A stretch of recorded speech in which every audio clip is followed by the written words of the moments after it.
नमो नमः। मैं ममता ठाकुर आपका बहुत बहुत स्वागत करती हूँ। आज हम पढ़ेंगे 10वीं कक्षा की हिंदी की पाठ्य पुस्तक क्षितिज भाग 2 में राम लक्ष्मण परशुराम संवाद। इसका प्रसंग इस प्रकार से रहेगा। प्रस्तुत पद महाकवि गोस्वामी तुलसीदास द्वारा रचित महाकाव्य रामचरितमानस के बाल कांड के अंतर्गत राम लक्ष्मण परशुराम संवाद इस खंड से उद्धृत है। यहाँ पर उस समय का उल्लेख हुआ है जब मिथिला नरेश जनक ने अपनी सुपुत्री जानकी के लिए स्वयंवर रचाया था और उसमें शिव के प्राचीन और भारी धनुष पर प्रत्यंचा चढ़ाने की शर्त रखी गई थी। राम ने इतनी स्फूर्ति से धनुष को उठाया और प्रत्यंचा चढ़ाने का प्रयास किया जिससे वो धनुष उसी समय भंग हो गया, अर्थात टूट गया। इसके टूटने से इतना घोर नाद या इतनी घोर ध्वनि उत्पन्न हुई कि सभी दिशाएं गूंज उठी और सभी प्राणी विचलित हो गए। उस घोर गर्जना को सुनकर परशुराम वहां आ गए। उन्होंने क्रोध में भरकर महाराज जनक से पूछा कि यह धनुष किसने तोड़ा है। अब बहुत ही सरल और सहज स्वभाव से श्री रामचंद्र जी कहते हैं, नाथ, शिव के धनुष को तोड़ने वाला, भंज का अर्थात तोड़ना, आपका कोई दास होगा। यहाँ आने का अपना प्रयोजन बताइए।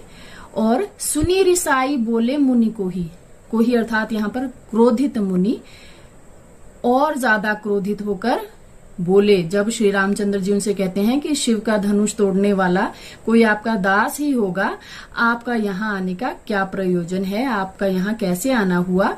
ये सब सुनकर क्रोधी स्वभाव वाले मुनि और अधिक क्रोधित होकर बोले। मुनि कौन? परशुराम जी की यहाँ पर बात हो रही है। अब परशुराम जी क्या कहते हैं? सेवकु सो जो करे सेवकाई। सेवक वो होता है जो सेवा करे। अरि करनी करी करिय लड़ाई। अरि कहते हैं शत्रु को, अर्थात जो शत्रुता के कार्य करने वाला होता है वो तो उससे तो लड़ाई ही की जाती है। अर्थात जो शत्रु होता है वो लड़ाई के ही काम करता है, वो अच्छे काम नहीं करता है। सुनहु राम जे ही शिव धनु तोड़ा। सुनो राम, जिसने शिव के धनुष को तोड़ा है। सहस बाहु समसो रिपु मोरा। वो सहस्र बाहु के समान मेरा शत्रु है। सो बिलगाऊ बिहाई समाजा नत मारे जे ही सब राजा। इसलिए वो यहाँ पर इस समाज से अर्थात इस सभा में वो अलग हो जाए, इस सभा से वो अलग हो जाए, अर्थात अकेला निकलकर आगे आ जाए। नहीं तो यहाँ पर जितने भी राजा उपस्थित हैं वो सभी मारे जाएंगे। सुनी मुनि बचन लखन मुस्काने। अब मुनि के ऐसे वचन सुनकर लखन लक्ष्मण जी मुस्कुराने लगे। बोले परशुधर ही अवमाने। अवमानना होता है किसी का मान ना करना, किसी का तिरस्कार या अनादर करना। तो वो मुस्कुराते हुए परशुराम जी का उपहास करते हुए कहने लगे, बहु धनु ही तोरी लरिकाई, कबहु न असी रिस कीन ही गोसाई। कि हे स्वामी, हमने बचपन में, लरिकाई अर्थात बचपन में हमने बहुत सी ऐसी धनु ही तोड़ी हैं। अब वो भगवान शिव के धनुष को भी एक छोटे से धनुष के समान कहते हैं कि हमने बचपन में ऐसे बहुत से छोटे छोटे धनुष तोड़े हैं। कबहु न असी रिस कीन ही गोसाई। तो हमने जब ऐसी बहुत सी धनुहियां बचपन में तोड़ी हैं तो आपने इस प्रकार से पहले कभी गुस्सा नहीं किया, ऐसा क्रोध आपने पहले क्यों नहीं किया। यही धनु पर ममता के ही हेतु, इसी धनुष पर आपकी इतनी ममता क्यों है, मतलब इसी धनुष पर आपको इतना स्नेह क्यों है। सुनी रिसाई कह भृगुकुल केतु।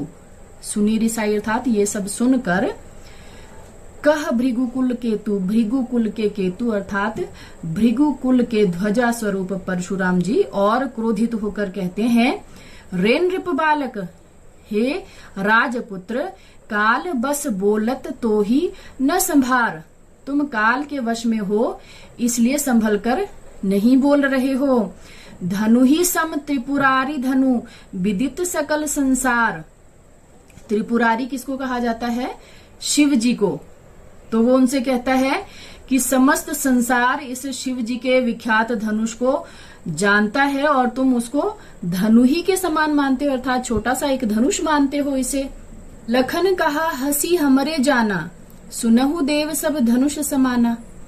अब लखन जो है हंसकर फिर से आगे उपहास करते हुए कहते हैं कि हमारी नजर में तो सभी धनुष जो है एक समान है, कि हे देव सुनिए, हमारी समझ में तो अच्छा अर्थात हमारी बुद्धि में तो सभी धनुष एक समान है, हमारे लिए तो सभी धनुष एक जैसे हैं।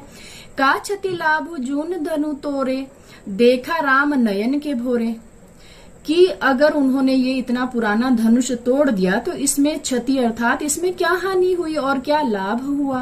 राम ने तो इसे नयन के भोरे अर्थात धोखे में, ठीक है, नए के धोखे में इसको देखा था, मतलब रामचंद्र जी ने तो इसको नया माना था, लेकिन ये तो पुराना धनुष निकला और हाथ में उठाते ही टूट गया। छुअत टूट रघुपति हूँ न दोसू, कि इसको जैसे ही रामचंद्र जी ने देखा ये तभी टूट गया, इसमें कोई उनका दोष नहीं है। मुनि बिनु काज करिय कत रोसू, हे मुनिवर आप बिना वजह इतना रोष इतना क्रोध क्यों कर रहे हैं। बोले चिते परसु की ओरा, रेसठ सुने ही सुभाव न मोरा। अब वो परशु की ओर, अपने परशुराम जी जो है अपने परशु की ओर देख कर कहते हैं, रेसठ सुने ही सुभाव न मोरा, कि हे दुष्ट तुमने मेरा स्वभाव नहीं सुना, तुम मेरे बारे में जानते नहीं हो। बालको बोली बधो नहीं तो ही, कि तुम बालक हो ये जानकर तुम्हारा वध अभी तक नहीं किया मैंने। केवल मुनि जड़ जान ही मोही, तुम शायद मुझे केवल मुनि ही मान रहे हो, तुम मेरे स्वभाव को नहीं जानते हो। बाल ब्रह्मचारी अति को ही, विश्व विदित क्षत्रिय कुल द्रोही। अब वो अपना परिचय उनको देते हुए कहते हैं कि मैं बाल ब्रह्मचारी हूँ और अत्यधिक क्रोधी हूँ और क्षत्रिय कुल का द्रोही हूँ, ये पूरा संसार जानता है, अर्थात मैं क्षत्रिय कुल का शत्रु हूँ, ये सारा संसार जानता है। भुज बल भूमि भूप बिनु किन्ही, विपुल बार मही देवन दीनी।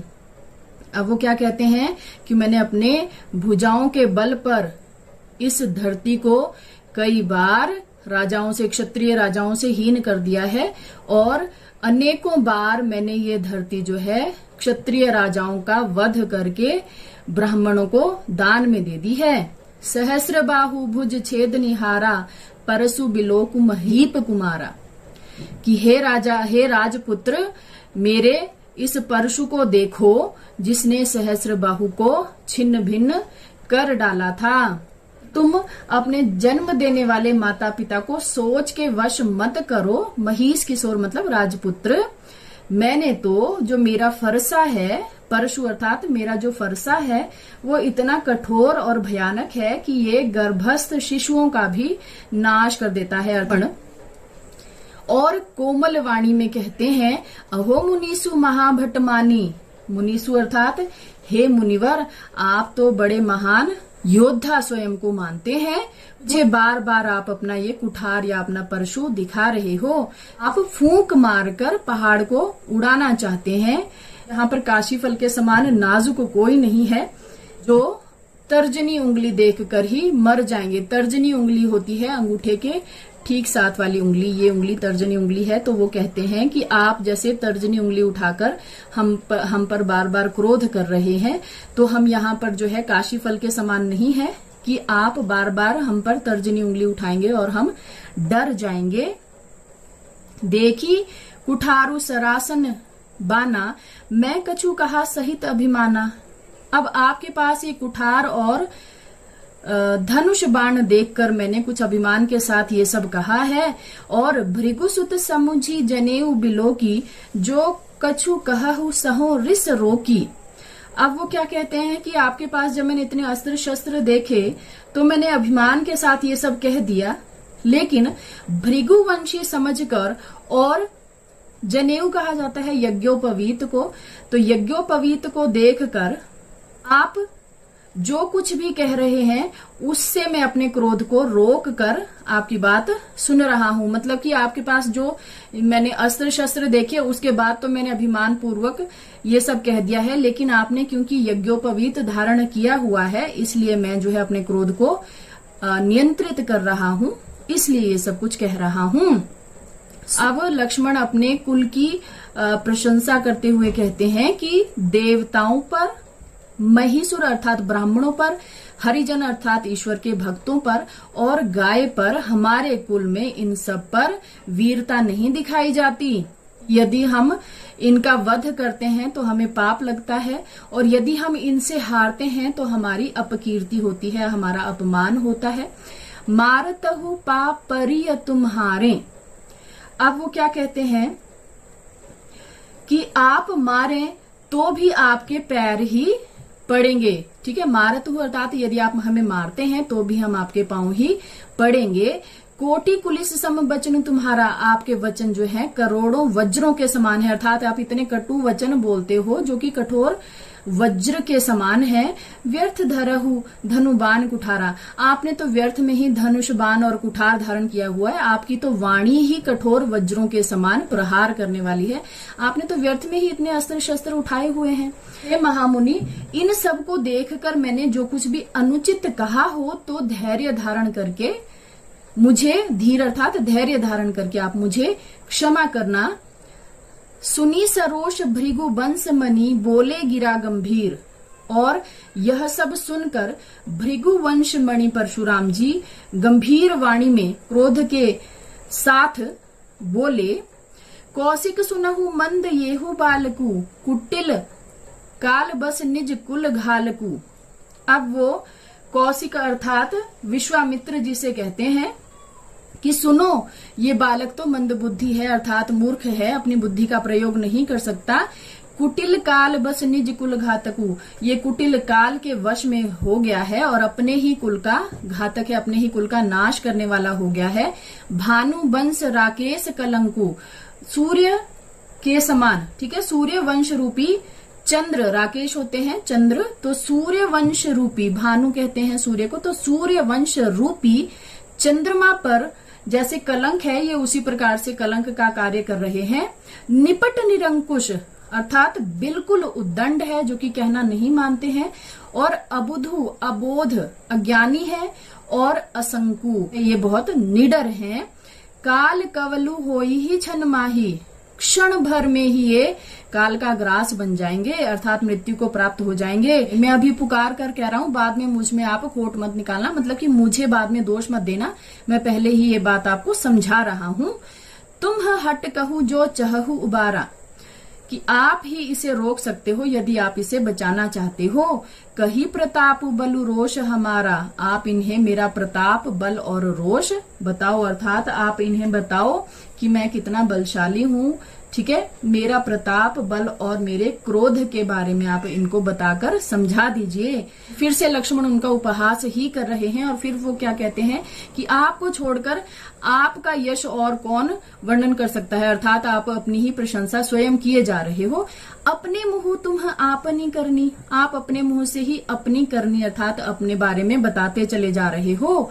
बार अनेक भांति बहुबरनी। और अनेक बार आप अनेक प्रकार से अपने बारे में वर्णन कर चुके हो, अपने यश का आप बार बार वर्णन करते चले जा रहे हो।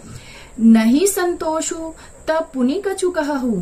और फिर भी इतना अपनी बड़ाई, इतनी अपनी प्रशंसा करने के बाद भी यदि आपको संतोष नहीं मिला है तो फिर से कुछ कह लीजिए। जनि रिस रोकी दुसह दुख सहहु।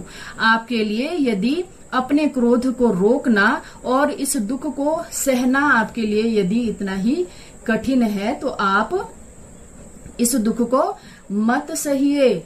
ठीक है, आप अपने क्रोध को रोक कर अपना जो बहुत ज्यादा असहनीय दुख सहन कर रहे हैं, आपके लिए अपने क्रोध को रोकना, अपने क्रोध को नियंत्रित करना बहुत असहनीय है। तो आप फिर से आप अपनी बड़ाई कर लीजिए। यदि आप वीरता के व्रत को धारण करते हैं, यदि आप वीर हो तो आपको शांत होना चाहिए। आप किसी को बुरा भला कहते हुए शोभा नहीं देते। शूरवीर होते हैं वो वीरता दिखाते हैं, कहते नहीं हैं। युद्ध भूमि में जो अपने सामने शत्रु को देखकर कायर कथहि प्रतापु, जो कायर होता है वही अपनी बड़ाई कर रहा होता है, वही अपनी प्रशंसा कर रहा होता है। अन्यथा जो शूरवीर है वो तो करके अपनी शूरवीरता दिखाता है। अब तो जैसे बार बार हांक जन उलावा, मुझे पुकार रहे हैं, बार बार तो मोही लागी बुलावा, मेरे लिए आप काल को बुला रहे हैं, सुनत लखन के बचन कठोरा।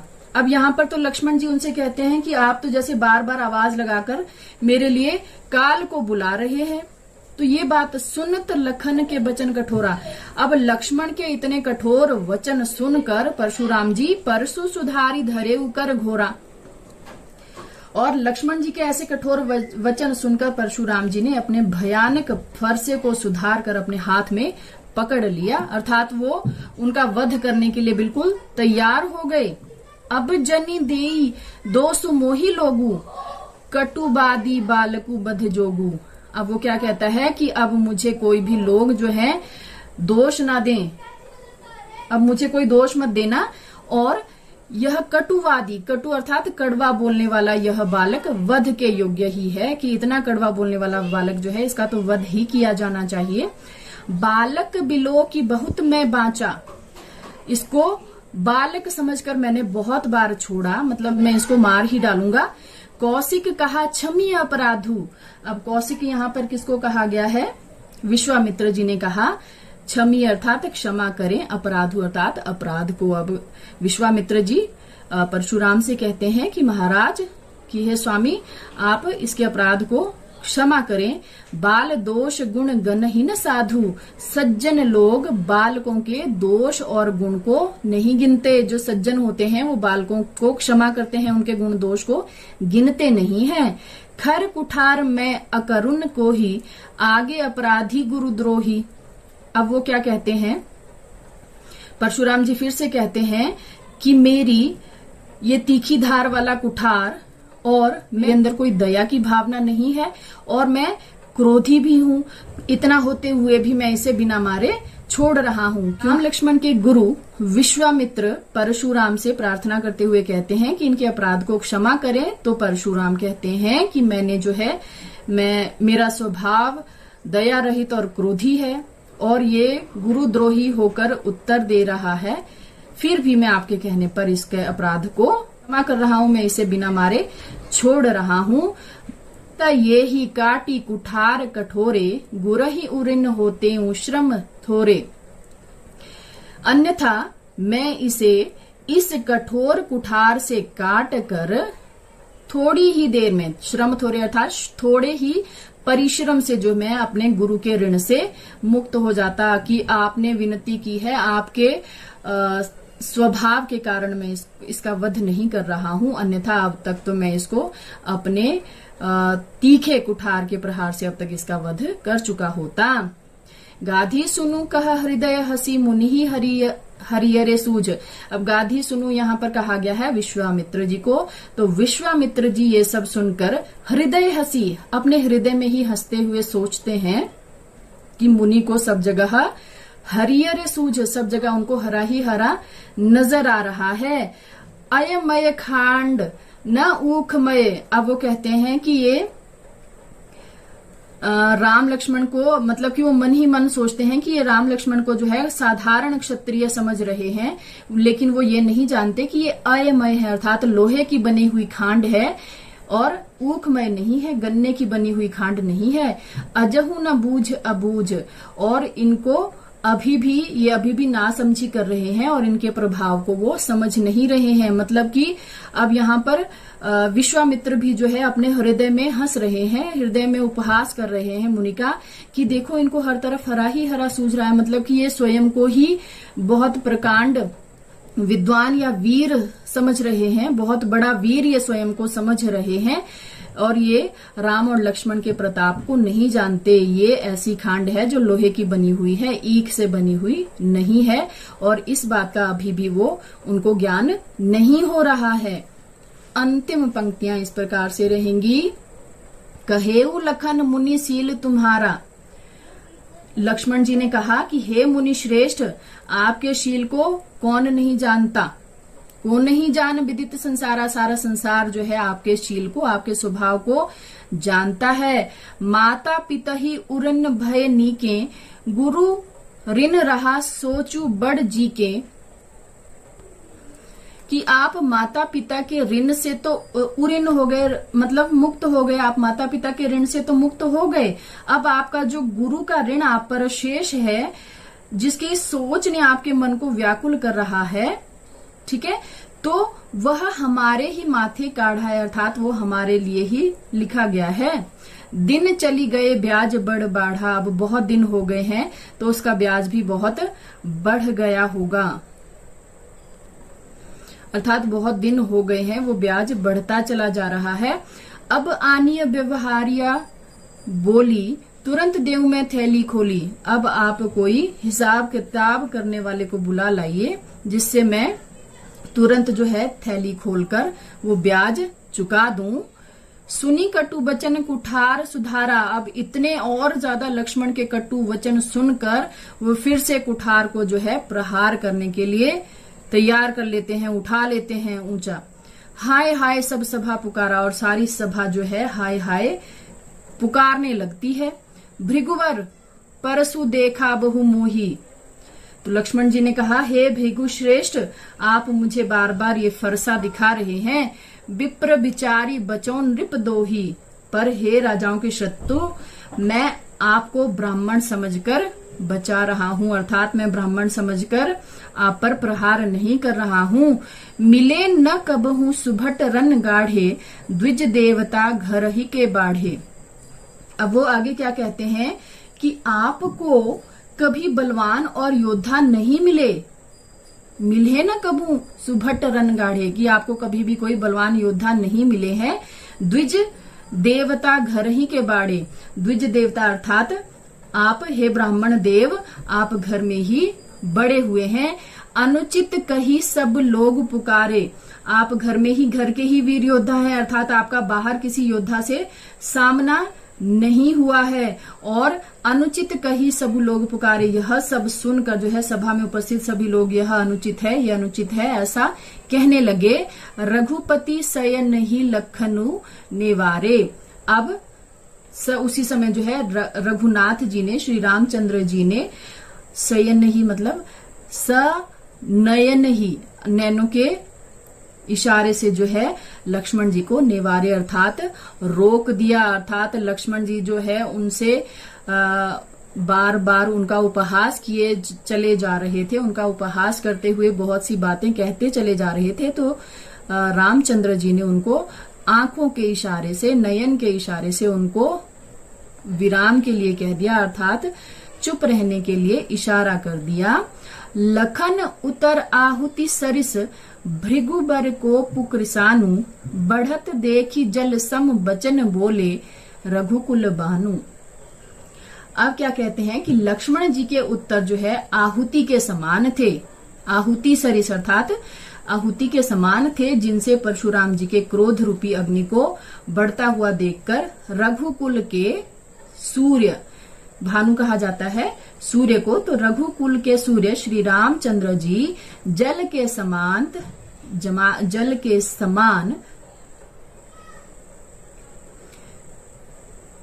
शांत करने वाले वचन बोले। श्री रामचंद्र जी ने जल के समान शांत करने वाले वचन बोले। भाव यह है कि जब लक्ष्मण जी जो है निरंतर उनके क्रोध को बढ़ावा दिए चले जा रहे थे और परशुराम जी पर व्यंग्य करते जा रहे थे, तो श्री रामचंद्र जी अपने भाई को समझाते हुए उनसे चुप रहने के लिए कहते हैं।